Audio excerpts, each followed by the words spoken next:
Hey, Eric the Bearded Tool Guy. This is my RIDGID 3/8 ratchet R866011.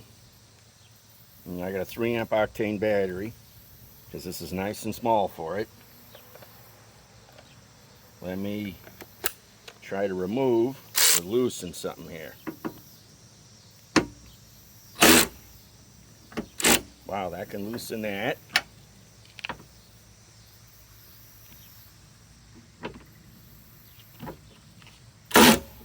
And that.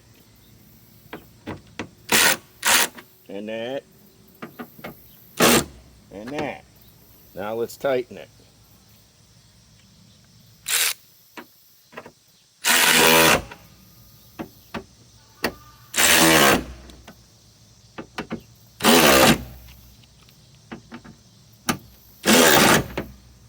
Not bad. Got this on sale about 3 months ago. I think $150. Of course, the battery's another $50. You can get them on what's that? Amazon. You can still get brand new RIDGID 3 amp octanes. They're still available. You just got to know where to look for them. I wish they'd make a new one.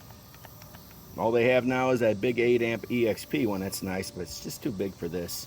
Eric the Bearded Tool Guy signing off.